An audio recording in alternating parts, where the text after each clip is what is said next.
Vamos ouvir nesse instante, irmãos, a pregação, a palavra do Senhor. Vamos abrir as nossas Bíblias na primeira epístola do apóstolo João, capítulo de número 1. Texto da pregação desta manhã, versículos 8 a 10, mas faremos a leitura inicial do versículo 1 a 7. Assim diz a palavra do Senhor. O que era desde o princípio, o que temos ouvido, o que temos visto com os nossos próprios olhos, o que contemplamos e as nossas mãos apalparam com respeito ao verbo da vida. E a vida se manifestou, e nós a temos visto, e dela damos testemunho, e vô-lo anunciamos, a vida eterna, a qual estava com o Pai e nos foi manifestada. O que temos visto e ouvido anunciamos também a vós outros, para que vós, igualmente, mantenhais comunhão conosco. Ora, a nossa comunhão é com o Pai e com o seu Filho Jesus Cristo. Estas coisas, pois, vos escrevemos, para que a nossa alegria seja completa.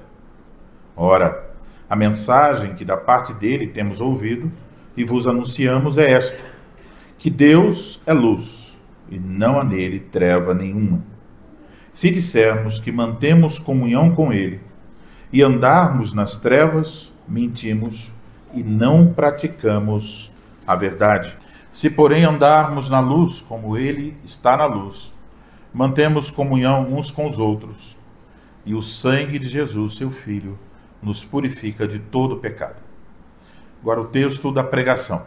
Se dissermos que não temos pecado nenhum, a nós mesmos nos enganamos, e a verdade não está em nós. Se confessarmos os nossos pecados, ele é fiel e justo para nos perdoar os pecados e nos purificar de toda injustiça. Se dissermos que não temos cometido pecado, fazemo-lo mentiroso, e a sua palavra não está em nós. Vamos orar, irmãos. Ó Senhor Deus, Pai eterno e bendito, mais uma vez vamos ouvir a exposição da tua palavra. Precisamos do socorro, da ajuda do Senhor. Que o Senhor, na sua bondade, na sua misericórdia, queira falar-nos, revelar-nos mais uma vez seu Filho Jesus Cristo, conduzir o nosso coração, Senhor, e uns aos outros, por meio daquilo que ouviremos, apesar das fraquezas, limitações e até pecados daquele que haverá de anunciar a tua palavra. Que o Senhor tenha misericórdia de nós, nos ajude para ouvirmos com atenção, meditarmos, aplicarmos a nossa própria vida e ver os frutos da tua palavra aparecerem em nós como dádivas da tua graça. Prepara, Senhor, portanto, o coração de cada ouvinte para recebermos com temor e tremor a palavra do Senhor. Em nome de Cristo oramos. Amém. Amém. Amada igreja do nosso Senhor Jesus Cristo, a essa altura, vocês já devem ter percebido que o apóstolo João está preocupado em apresentar da maneira mais clara possível aos seus leitores o Evangelho de Deus. Para isso ele nos diz que o Senhor Deus se revela a nós através da palavra da vida, o nosso Senhor Jesus Cristo. E nesse contexto, sobre a palavra da vida, o apóstolo João se coloca junto com os demais apóstolos como uma testemunha a respeito de que Jesus Cristo, o Filho de Deus, verdadeiramente assumiu a natureza humana para tornar-se o nosso Salvador, para morrer por causa dos nossos pecados. João está colocando diante de nós uma pessoa, não uma doutrina, meramente. Ele está nos dizendo que o nosso Salvador, por meio de quem Deus se revela, por meio de quem nós obtemos vida eterna, é Deus verdadeiro e homem verdadeiro. Isso, pensar sobre isso, nos levou a uma pergunta, para a qual estivemos buscando a resposta no último domingo. O que exatamente a palavra da vida nos revelou a respeito de Deus. E ouvimos então as palavras do apóstolo João, que a verdade mais básica do Evangelho, o ponto de partida do Evangelho, é este: quem é Deus? E a resposta foi muito clara: Deus é luz. E observamos também que essa verdade básica do Evangelho tem muitas implicações. Uma delas é que ninguém pode chegar até ele a não ser pelo Filho, pelo sacrifício de Jesus Cristo. As nossas obras não resolvem o problema da escuridão em nosso coração. Mas também, uma das implicações que observamos é que para ter comunhão com Deus, que é luz, para ter comunhão uns com os outros no caminho da luz, nós mesmos devemos andar na luz. E aqui é bom observar que o apóstolo está dizendo essas coisas enquanto está fazendo um contraste entre o ensino dos apóstolos e o ensino dos falsos mestres que estavam perturbando as igrejas para quem ele escreve. Como observamos no último domingo, esse contraste entre esses dois ensinos, o falso ensino, o verdadeiro ensino, o ensino dos hereges, o ensino dos apóstolos, aparece em nosso texto do versículo 6 até o versículo de número 10, numa série de 5 sentenças condicionais, e vocês podem notar isso pelo que está no início de cada um desses versículos. C. No 6, no 7, no 8, no 9 e no 10. C. Dessas 5 sentenças condicionais, nós já olhamos para 2 no último domingo. E agora vamos olhar para as 3 sentenças condicionais finais, versículos 8 a 10. E aí, então, olhando para essas sentenças condicionais, percebemos que 2 delas são cláusulas negativas. Essas cláusulas negativas estão apresentando o ensino dos falsos profetas. Veja o versículo 8. Se dissermos. Veja o versículo 10. Se dissermos. Ou seja, o apóstolo João está basicamente dizendo: se nós disséssemos tal qual os falsos mestres, essa é a consequência. Então temos as 2 cláusulas negativas, 8 e 10, que resumem uma parte, ou apresentam uma parte do ensino dos falsos mestres. E no versículo 9, temos uma cláusula corretiva. Se confessarmos. É um caminho diferente do apresentado no 8 e no 10. É o ensino apostólico. Como vocês podem observar, se leem com cuidado os versículos 8, 9 e 10, se você pegasse um lápis de cor e marcasse a palavra pecado ou palavras correlatas como injustiça, você vai perceber que isso aparece aqui, esse assunto aparece pelo menos 5 vezes nesses 3 versículos. Então, obviamente, esse é o assunto, enfoque aqui nesses versículos, o pecado. Mas há uma outra coisa que aparece relacionada ao pecado. A ideia de que alguém mente a respeito do pecado e a ideia de que alguém diz a verdade, confessa algo a respeito do pecado. Por isso, então, eu vos anuncio a palavra de Deus nesta manhã sob o seguinte tema: mentiras e verdades sobre o pecado. Em primeiro lugar, vamos olhar para versículos 8 e 10 e observar mentiras sobre o pecado. Esses 2 versículos são essencialmente paralelos. Por isso que nós vamos olhar para eles juntos. Eles têm algo em comum. Nos 2 casos, os versículos estão falando sobre mentiras relacionadas ao pecado. Eles apresentam 2 tipos de mentiras sobre o pecado. O versículo 8 refere-se à mentira que nós contamos a nós mesmos. O auto-engano sobre o pecado. O versículo 10 apresenta ou revela a forma como nós ao nos auto-enganarmos, envolvemos Deus no nosso pecado. Mentimos sobre Deus.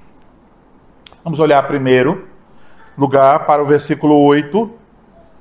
Se dissermos que não temos pecado nenhum, a nós mesmos nos enganamos e a verdade não está em nós.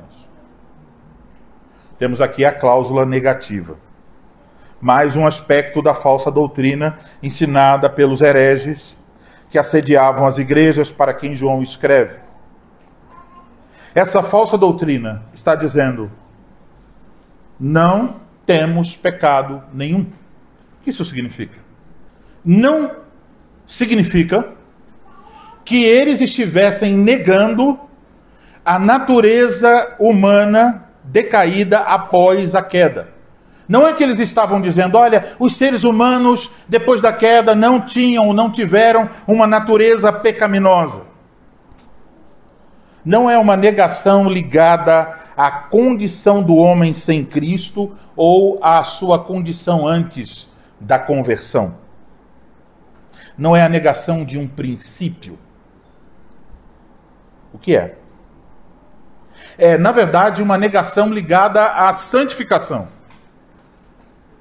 Os hereges estavam dizendo, olha, desde que eu conheci a Jesus Cristo, desde que eu obtive o conhecimento de Deus, desde que eu recebi a unção, que é um assunto que aparecerá depois, eu não peco mais. É isso que eles estavam dizendo. E podemos concluir que é isso por duas razões. A primeira é que este verbo, aqui, quando aparece o verbo no versículo de número 8, se dissermos que não temos pecado, essa expressão está no presente, indicando uma ação contínua. Então, não está falando de algo do passado ou da conversão, mas agora, na vida cristã. Não tenho e continuam não tendo pecado. É outra razão para chegarmos a essa conclusão, é que tanto as expressões do versículo 8, não temos pecado, e o versículo 10, não temos cometido pecado, essas expressões em outras partes dos escritos do apóstolo João sempre se referem à culpa relacionada por um pecado real. Então tem a ver com alguém ter feito uma coisa e ser culpado dessa coisa. Então eles estão, essa negativa dos hereges é uma negativa relacionada à vida cristã. Estão dizendo, olha, não sou mais culpado de pecado. Agora eu estou em Deus e não tenho mais pecado nenhum em minha vida. No entanto, o apóstolo João nos diz que quem faz tal afirmação de que não comete mais pecados está mentindo para si mesmo. Então aqui está a mentira sobre o pecado. E é importante notar que no texto grego, esse mentir, esse auto-engano, engana a si mesmo, é apresentado aqui como uma coisa contínua. Ou seja, é o tipo de mentira que essa pessoa precisa dizer a si mesma todos os dias, continuamente. Porque o pecado está lá, você tem que repetir a mentira sobre o pecado. No final do versículo 8, nós encontramos uma outra afirmação. E a verdade não está em nós. Então não é só que enganamos a nós mesmos, mas a verdade não está em nós. Essa afirmação, se você olhar para o capítulo 2, versículo 4, perceberá que tem um paralelo aí no capítulo 2, versículo 4, onde João diz que quem afirma conhecer a Deus, mas não guarda os seus mandamentos, é mentiroso e nele não está a verdade. No versículo 4, nele não está a verdade, é um sinônimo. Para quê? Para mentiroso. Podemos concluir que aqui no versículo 8 do capítulo 1, e a verdade não está em nós, é sinônimo para dizer a nós mesmos nos enganamos. A mesma coisa.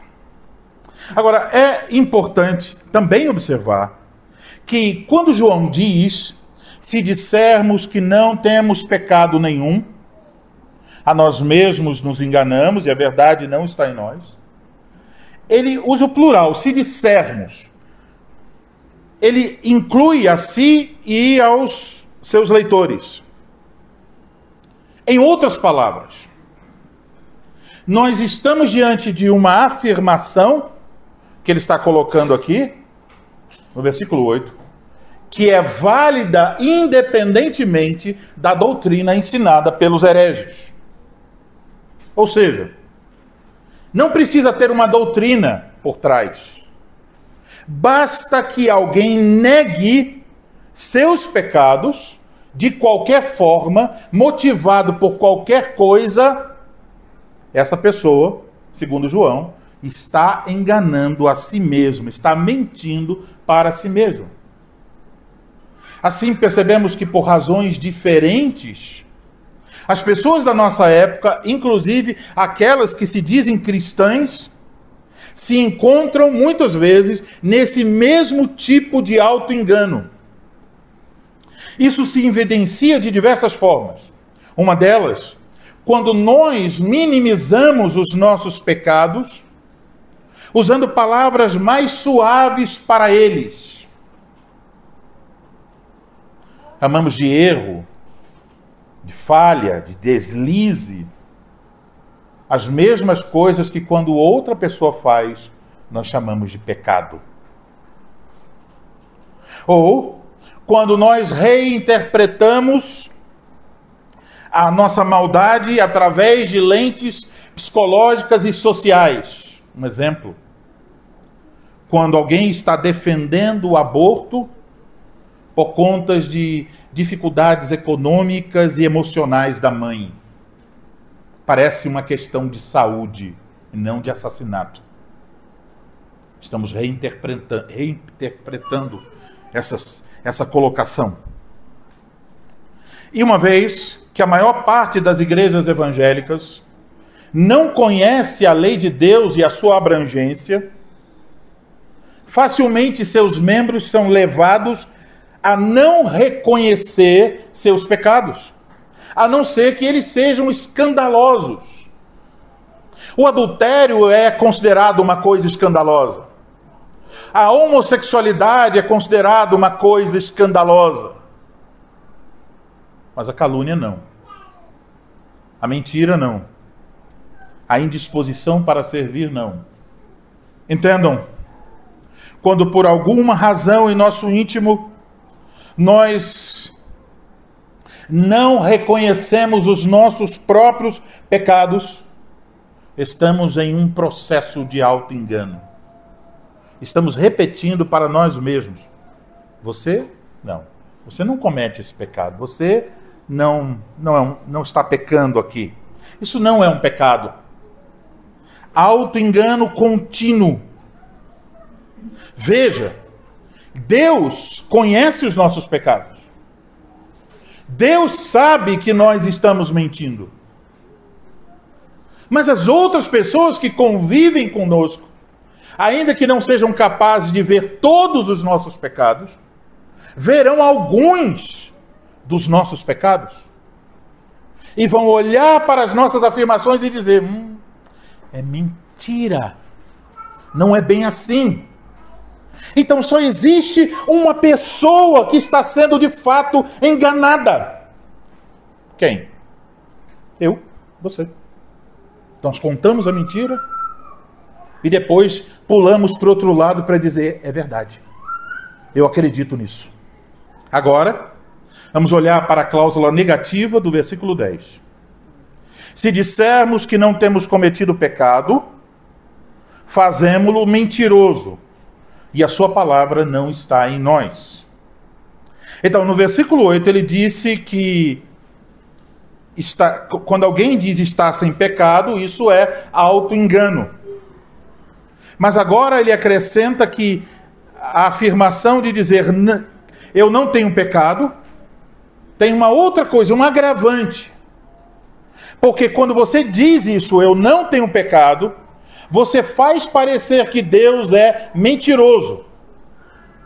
E isso no contexto de João é algo pesado. Porque João diz, o pai da mentira é o diabo. Os hereges são mentirosos. Os incrédulos são mentirosos. Mas de repente, com a sua atitude diante do pecado, você está dizendo: Deus também é mentiroso.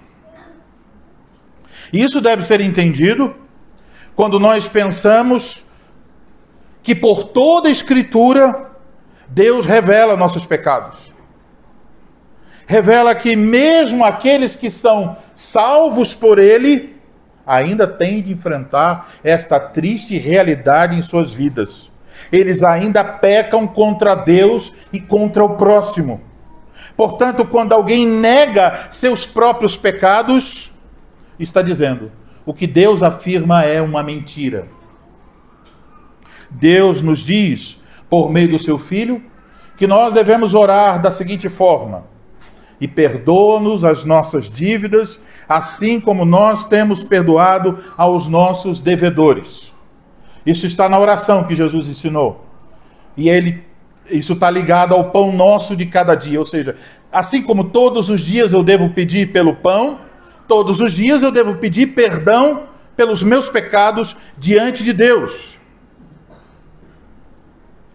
Então, quando nós mentimos a nós mesmos e dizemos: eu não preciso orar dessa forma, eu não preciso pedir perdão a Deus, eu não tenho pecado nenhum na minha vida. Com essa atitude, eu estou dizendo: Deus é um mentiroso. Outro modo como isso ocorre é ao ouvirmos a pregação. Isso é sério. Você pode ouvir a mensagem. Vamos pensar sobre o que ouvimos agora há pouco na lei. Não dirás falso testemunho contra o teu próximo. Acabamos de ler o ensino do Catecismo de Heidelberg sobre isso, e o irmão acabou de fazer uma oração sobre isso. Podemos ouvir uma pregação sobre esta verdade. E à medida em que estivéssemos ouvindo uma pregação contra a calúnia, nós podemos ouvir a pregação e dizer em nosso íntimo: sim, o pecado da calúnia é algo terrível. Estamos admitindo o princípio. É algo feio. É algo que deteriora a comunhão dos santos, que prejudica a vida da igreja, que afasta as pessoas umas das outras. A calúnia nos afasta de Deus, a calúnia nos afasta dos irmãos. Que é algo feio, terrível. Nunca deveria prosperar a calúnia na comunhão dos santos. Os irmãos não deveriam falar mal uns dos outros. E pensamos: isso que está sendo dito na pregação se aplica provavelmente ao irmão ciclano e ao irmão fulano. Mas veja só. Se isso se aplicar à sua vida, e durante a audição da pregação você diz: isso não é para mim, você está chamando Deus de quê? De mentiroso. Durante a pregação, você está pensando em outras pessoas para aplicar o que Deus está querendo aplicar à sua vida. Então, quão terrível é parecer tremer durante a pregação por admitir o princípio: a calúnia é pecado, mas não admitir que a calúnia está na minha própria língua e é fermentada pelo meu coração. Quando eu nego isso, é como se eu estivesse dizendo: não é verdade isso sobre mim, é verdade apenas sobre os outros. Se fazemos isso, meus irmãos, caímos naquilo que Hebreus tanto nos adverte com base no Salmo 95. Estamos rejeitando aquele que fala, não o pregador. Rejeitando a Cristo, que nos fala por meio da pregação. Se Cristo diz para nós: você é um caluniador e deve se arrepender, e nós dizemos no íntimo: eu não sou um caluniador, você está se colocando contra Cristo. Portanto, eu quero que vocês entendam uma coisa. Negar os próprios pecados não é só auto-engano. É blasfêmia. Entende? Negar os próprios pecados não é só auto-engano. É blasfêmia. Se mentimos sobre os nossos pecados, isso certamente afeta a nossa comunhão com Deus e a nossa comunhão uns com os outros, que está nesse contexto da fala de João. O pecado não confessado afeta a nossa comunhão com Deus, porque já ouvimos, Deus é luz. Se dissermos tenho comunhão com Deus e por negar os pecados andar nas trevas, eu estou mentindo. Quem anda com Deus, quem tem comunhão com Deus, não pode esconder os seus pecados. Isso é a mensagem de João. Se uma pessoa não pode reconhecer seus próprios pecados, ela não vai lidar com eles de maneira correta, eles vão acumular-se em sua vida, ela vai mentir para si mesma, não só sobre seus pecados, mas uma medida em que ela se afasta da comunhão com Deus, ela, para alcançar alguma paz, terá que mentir sobre sua relação com Deus. Está tudo bem, apesar de eu não confessar meus pecados. E o resultado disso, você pode ver na vida de muitos crentes. Parecem que vão murchar como uma flor num lugar deserto. Isso vai acontecer até que a pessoa se arrependa. Não é possível ter comunhão com a vida quando você nega os seus pecados. O pecado não confessado também afeta a nossa comunhão uns com os outros. Porque estamos num caminho, podemos chamar de o caminho da luz, andando juntos nesse caminho. E se queremos esconder alguns dos nossos pecados, uma das coisas que nós vamos fazer é fugir da comunhão. Não vamos querer estar perto de ninguém. Nossos pecados nos levarão a viver em meio a mentiras que nós contamos para nós mesmos e não queremos que os outros percebam. O pecado faz com que nosso relacionamento na igreja seja superficial e hipócrita, porque não há sinceridade nas palavras e nos gestos. Então vejam o perigo em que nos encontramos se admitirmos a ideia dos hereges. Se aceitarmos uma condição do coração que não se arrepende, facilmente nos tornamos o tipo de cristão que pode ter um certo interesse pela verdade. E no nosso caso, como cristãos reformados, podemos ter um interesse em estudar sobre Deus.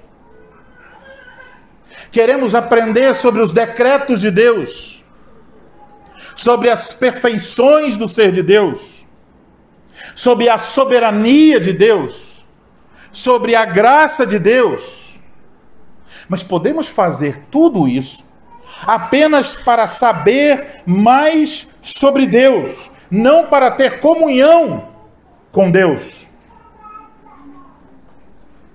Fingimos amar a verdade, mas a nossa relação com Deus se torna uma mentira. Cabeça cheia, coração vazio. Disposto ou disposta a lutar pela verdade, mas não admite a verdade dos seus próprios pecados.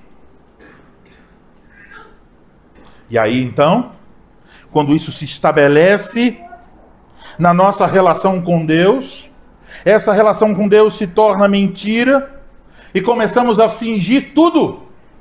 Começamos a fingir a oração, começamos a fingir a vida devocional, começamos a fingir a aplicação de Mateus 18, começamos a fingir a alegria no culto, tudo. Fica apenas uma casca vazia, porque não há verdade. O pecado nos afasta de Deus O pecado nos afasta uns dos outros. Não é possível nos apegarmos aos nossos pecados e termos comunhão com Deus e uns com os outros. Então você não pode seguir esse caminho. Não esconda, não negue, não finja que não tem pecados. Então o que devo fazer? Isso nos leva ao segundo ponto. A verdade sobre o pecado, versículo 9. Essa é a cláusula corretiva. Se confessarmos os nossos pecados, Ele é fiel e justo para nos perdoar os pecados e nos purificar de toda a injustiça. Nesse versículo, João está apresentando o caminho a seguir. Ele diz, não negue seus pecados. O que é preciso fazer? João diz, confesse seus pecados. O verbo confessar, na língua grega, significa dizer a mesma coisa. Concordar com. Portanto, confessar os nossos pecados significa que reconhecemos, concordamos, dizemos a mesma coisa que Deus diz a respeito do nosso próprio pecado. Ouvimos Deus e concordamos com Deus, reconhecemos que pecamos e devemos nos arrepender. Significa que em nossa comunhão com Deus e com os outros, não estamos tentando minimizar o pecado. Não estamos tentando escondê-lo. Nós queremos reconhecê-lo e tratá-lo de maneira adequada. É importante notar que o tempo do verbo confessar, aqui, também indica algo que deve ser feito de maneira contínua. Não é uma vez somente, mas durante toda a sua vida. Você deve continuar confessando os seus pecados. Então, se você quer viver em comunhão com Deus, que é luz, se você quer viver em comunhão com outros que andam na luz, isso requer de nós um reconhecimento honesto e contínuo dos nossos próprios pecados. Para viver em comunhão, é preciso estar limpo. E a condição para isso é que é preciso confessar os nossos pecados diante de Deus e, quando necessário, diante do próximo. Essa palavra de João, essas palavras não expressam apenas uma condição. João também nos oferece uma garantia. Ele nos diz, Deus é fiel e justo. Isso é a garantia. A garantia não se encontra na nossa boa disposição, na firmeza das nossas motivações, na profundidade do nosso entendimento teológico. A garantia para o perdão se encontra na fidelidade e na justiça de Deus. A fidelidade de Deus se refere ao fato de que Ele cumpre aquilo que Ele promete. Deus revela em sua palavra que Ele perdoa e purifica aqueles que confessam seus pecados. Esta é a promessa de Deus. Então, quando você confessa seus pecados, você pode ter a certeza, Deus é fiel. Deus perdoará você. Não há dúvidas. Se você confessa, você encontrará o perdão. Agora, ao dizer que Deus é justo, quando perdoa e purifica nossos pecados, João quer dizer que Deus, ao perdoar o pecado, age com justiça. O que isso quer dizer? O que está por trás disso é aquele problema. Como um Deus santo e justo, que não inocenta o culpado, pode inocentar o culpado. Como? João não nos explica isso. Mas Paulo esteve lidando com esse problema, especialmente no capítulo 3 da sua epístola aos Romanos. E o que ele diz lá é que Deus é ao mesmo tempo justo e justificador daquele que tem fé em Jesus Cristo. Deus é justo, aplicando a sua justiça, derramando a sua ira sobre o nosso substituto, o Senhor Jesus Cristo. E ele é justificador, pegando a justiça perfeita de Cristo e colocando em nossa conta. Então João não está aqui dando os detalhes sobre isso como Paulo, mas é claro que João também tem isso em mente. Ele está dizendo, quando Deus perdoa o pecador, ele não é só fiel, porque ele prometeu estar cumprindo e dando perdão. Ele também revela a sua justiça. Esse perdão não é um perdão barato. É um perdão que tem um preço muito, muito especial. O sangue de Jesus Cristo, nosso Salvador, foi derramado para que a justiça de Deus fosse satisfeita. Jesus morreu para que você obtivesse perdão. Isso fica claro quando você olha para os versículos de número 1 e 2 do capítulo 2. Filhinhos meus, essas coisas vos escrevo, para que não pequeis. Se todavia alguém pecar, temos advogado junto ao Pai, Jesus Cristo, o justo, e ele é a propiciação pelos nossos pecados, e não somente pelos nossos próprios, mas ainda pelos do mundo inteiro. Então, quando você confessa seus pecados, você pode ter a certeza do perdão, porque a justiça de Deus já se encontra satisfeita. Deus não vai destruir você. Deus não vai lançar você para o inferno. Deus não vai rejeitar o pecador arrependido. E a razão disso se encontra na cruz, na perfeita obra de Cristo a nosso favor. Cristo assumiu o nosso lugar. Então, perdão de pecados é algo garantido. Você não tem que pagar algum preço. Você não tem que fazer alguma negociação. Você não tem que apresentar algum argumento. Você já tem um advogado que garante o perdão completo de todos os seus pecados. Agora, ainda no versículo 9, João apresenta dois aspectos da resposta de Deus às pessoas que confessam seus pecados. Ele diz, Deus perdoa os seus pecados e os purifica de toda injustiça. O perdão do pecado significa a remoção da culpa. A dívida é cancelada. Você não é mais um devedor. Não tem algo suspenso contra você. Mas ele também diz que Deus nos purifica de toda injustiça. Quer dizer que toda sujeira, de todo impedimento para a nossa comunhão com Deus, isso é completamente removido. Nós somos reconciliados com Deus. Podemos ter comunhão com Ele, como Ele nos promete.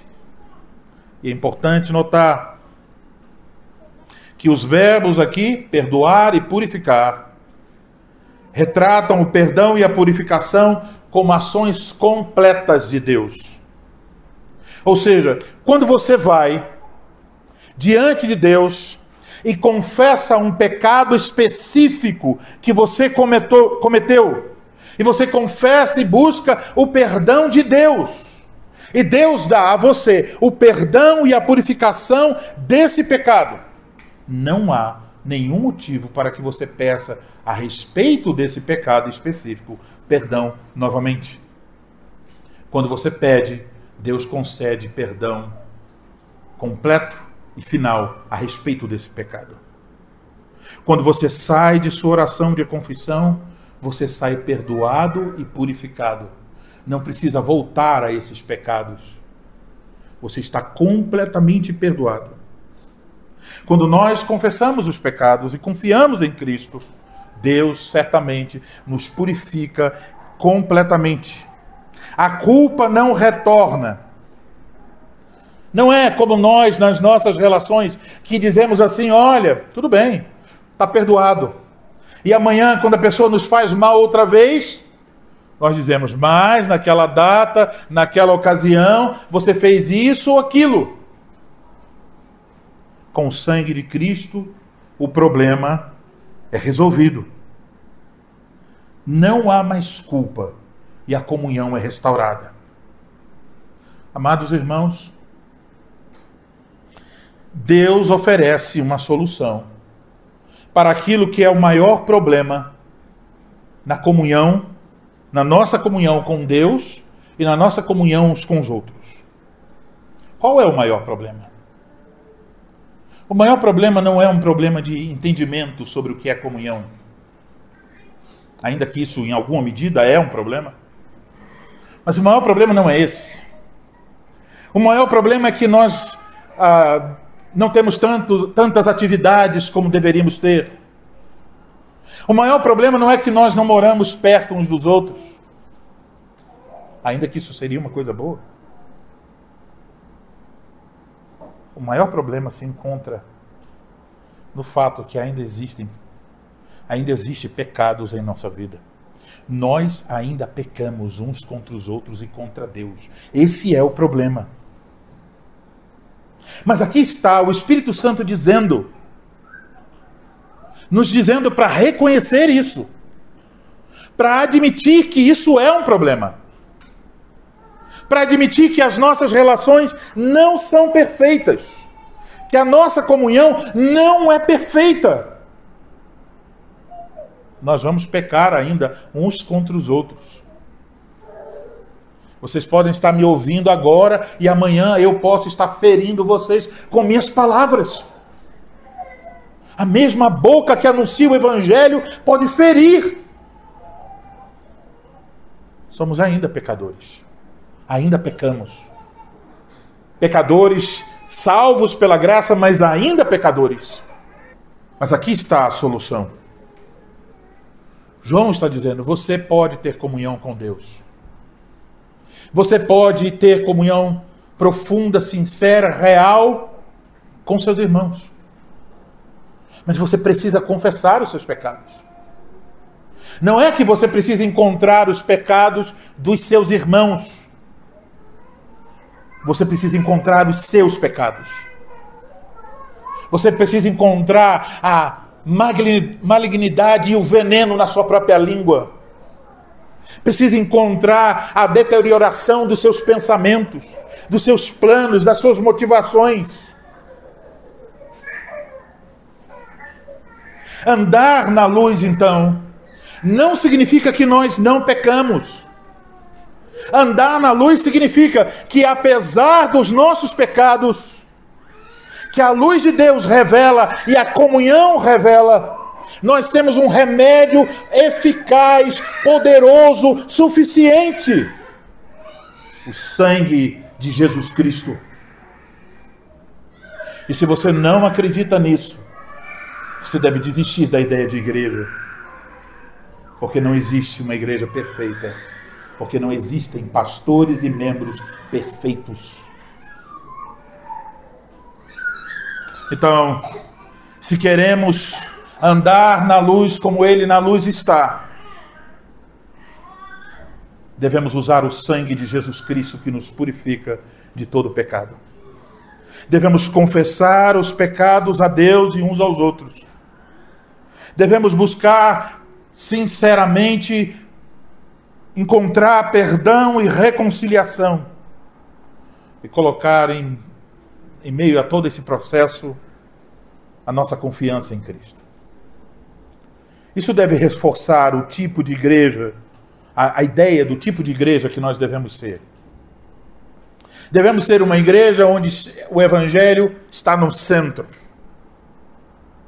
Isso quer dizer que por meio da pregação, nós vamos não só ouvir sobre os nossos pecados, mas também o remédio para os nossos pecados.